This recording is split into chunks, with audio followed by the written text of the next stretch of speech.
Hello, everybody. Welcome. We are going to do some chit chat about upcoming Kaldheim cards. I have put to chat to throw out some cards for us to discuss to get a look at the new set. And that's what we're going to do here. Before I do, though, I want to let you know that my sponsor, CardKingdom.com, is going to have all these cards for pre-order. They're getting geared up for the Kaldheim release. And you can get geared up too. Just check them out via my affiliate link in the panels down below, in the chat, in the YouTube notes, etc.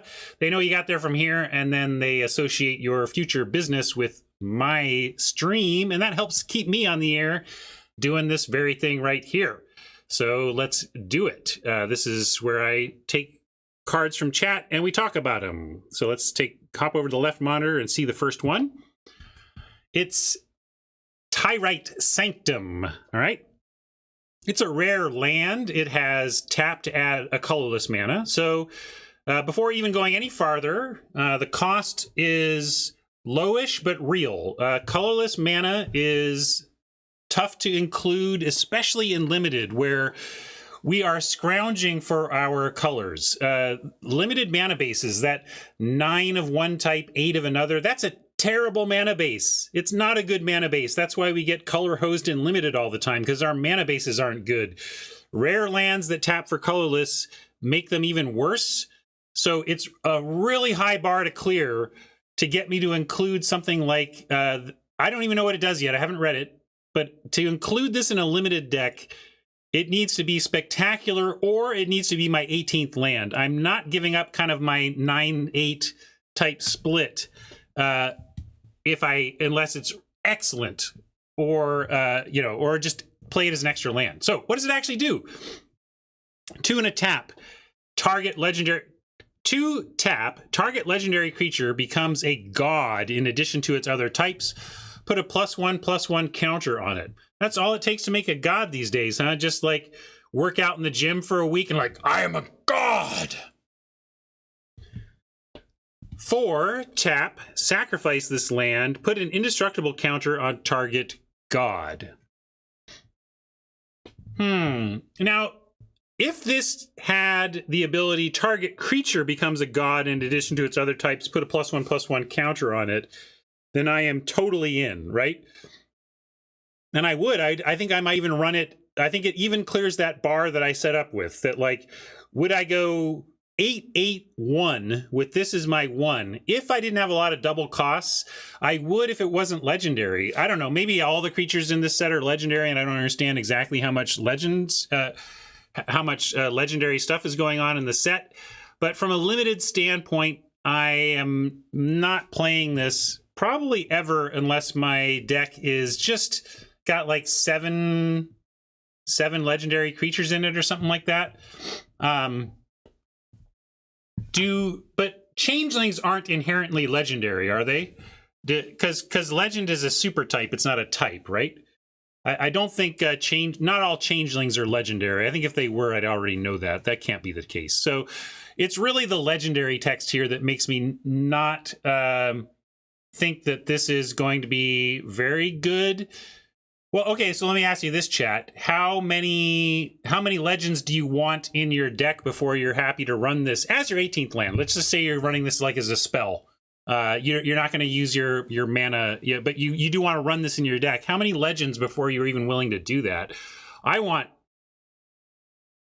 5 minimum. Like 5 is weak. 5, I still don't think I want to do it, right? So anyway, maybe it's right around there for me though. So just throwing that out there.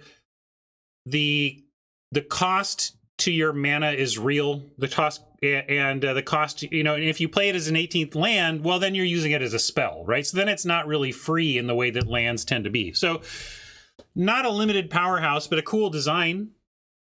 Very flavorful. I don't know what a Tyrite Sanctum is. I don't know what this Sanctum is in the story, but I'm sure this has some cool flavor ties here. And upgrading creatures into a god is pretty cool. That's true. God, like how many gods before you're happy with this? I don't think, but the gods are all going to be legendary. So I don't think I'm running this if I just have a couple of gods and a couple of legends that happen to be gods. Anyway. All right. Tyrite Sanctum. I want to see this art in for real too. It's I love Vulcan Baga. He's one of my favorite modern Magic artists. Yeah, maybe Commander Bomb, right? Get this for your commander decks right now. That's a great point. Seems like commander decks are going to enjoy that one. Let's look at this one, though. We got an uncommon land. It is something that is going to be hard for me to pronounce. Littjara? Littjara Mirrorlake? I'll go with that. It enters the battlefield tap and taps for blue. So we have a history recently of understanding, what the penalty of ETB tapped. It's real. What are we used to getting for what are we willing to put a tapped land in our deck for? Oh, well, for things like the ability to sometimes cast it as a creature. The Splans are a reason to do that. Value Town, multicolor. But let's see what this one does. 2 green, green, blue. This is an uncommon with a gold tap ability on a land. 2 green, green, blue. So 5 total mana besides this. Since it requires tapping, effectively you need 6 total lands. Sacrifice this. Create a token that's a copy of target creature you control, except it enters the battlefield with an additional +1/+1 counter on it. Activate this ability only anytime you could cast a sorcery. Wow, that seems really great. So to me, this is an interesting... This is like... I wonder if this design came from thinking about... Or this cycle... I mean, not this design. There's been plenty of lands that have sacrifice abilities in Magic's history, yes. But the choice to do this now... Because what this is making me feel like is it's almost like a spell land where you get both sides, right? Because... the spell lands make you choose, do you want to play this as an ETB tapped land, or do you want to save it for later to cast as a powerful spell, right? This one says, go ahead and play it as a land, and then later cast it as a powerful spell. So it's obviously the only upside of playing it is that you can do the sack ability. So this is very clearly a Simic card. But that being said, I'm going to run... my question is, how many of these do I run in a Simic deck where I'm not running anymore? It kind of ends up being in that Spland case again, where I think if these cards are this level of power, I'm going to start on running 4+ of these. Like, they just seem like both good sides of the Spland in action in some ways. Of course, at some point, ETB tapped is too much of a penalty, and where that line is going to be format dependent. We're going to learn about this format together and kind of understand how many of these we could run before we were unhappy. But as uncommons, it's not like we're going to get it really often going to get a choice to run a million of them anyway. So probably, assuming this is a 2-color deck format, and assuming you're lucky enough to get multiple copies of the uncommon sack land in your color pair, you're going to run every one of them that you get. And you're going to be happy about it. I guess the question is, are we like first picking these or something? And I don't know if they're that good. But maybe. The trouble is they're all going to be gold. I'm hearing they're for color pairs. So effectively taking this first is like taking a gold card first, which I'm a little wary of. But certainly once you know you're in this color pair, these are going to be a very, very top priority. Once you know you're in their color pair, I think you're getting that value, that Spland style value that makes them very, very appealing. So I like these designs. I like Magic taking advantage of its design space on lands, because it tends to be the thing also that other games just can't copy. Because all these other games have found their ways to fix the mana system in some cases, whether it's Hearthstone giving you a mana each turn, whether it's Eternal kind of augmenting your total casting ability.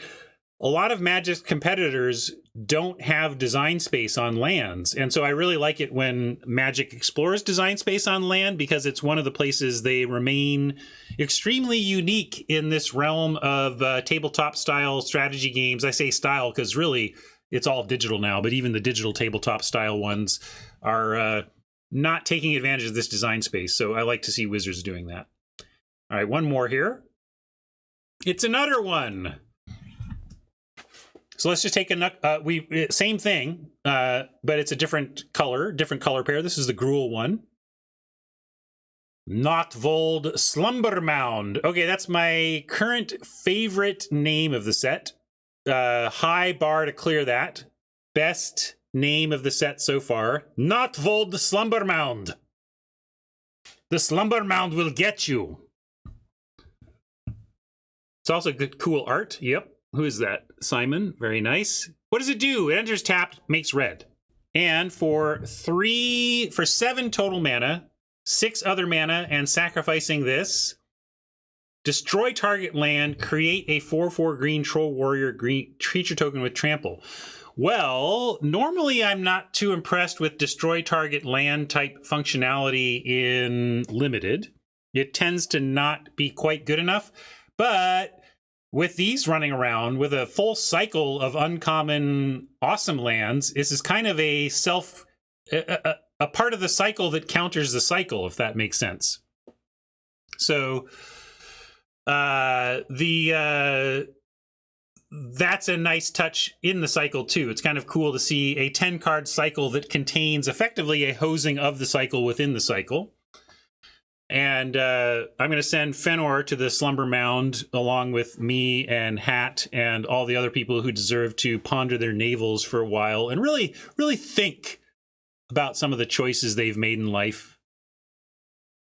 But while Fenor is doing that, I will wonder what the other 8 look like, because these all look pretty good to me. Where are we going to be taking these? I think these are going to be Spland-like.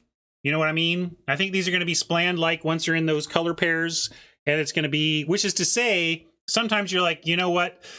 The synergy needs of my deck mean that I don't get to take that sweet Slumbermound right now. Instead of the Slumbermound, I've got to take the deal 3 damage for 2 mana, right? I just need that. But then you're like mid-pack, like, oh, random mid-range green or red dork or this Slumbermound? Give me the mound, right?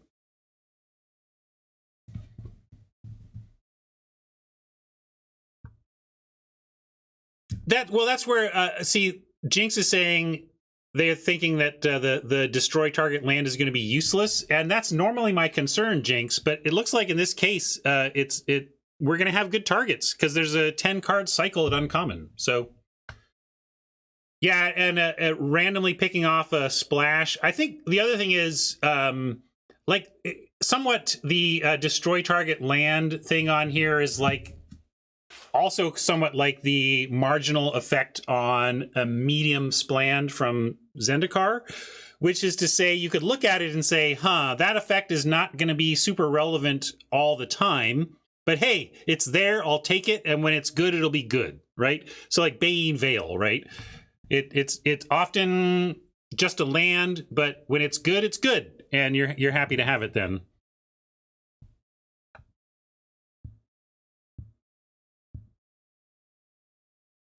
Well, I haven't seen the whole cycle, but I think these are going to be if the other ones are all like these two, I think these are imminently playable and quite good and a great thing to do with your land late. I love that it's effectively a mana sink on your mana. That's cool.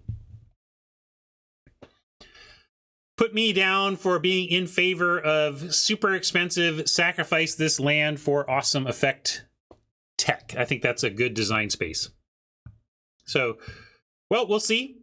Too early to say exactly where everything is going to land, but generally when you put good utility on a land and not much of a drawback, I'm going to be in for it all the time. So, nice. We'll see what these other ones look like as we move down the road. All right, I'm going to hop back to Soapbox. Hope you're enjoying these previews of the upcoming set. Reminder, YouTube friends, the streamer preview of this set is going to be on let's see, let me get my calendar up, Wednesday the 27th. So right now I'm streaming on the 19th, and a week from tomorrow on the 27th is going to be a preview stream. I'm going to hit it nice and early, and hopefully you can join me there too, and we'll get to playing these cards. All right, bye YouTube friends.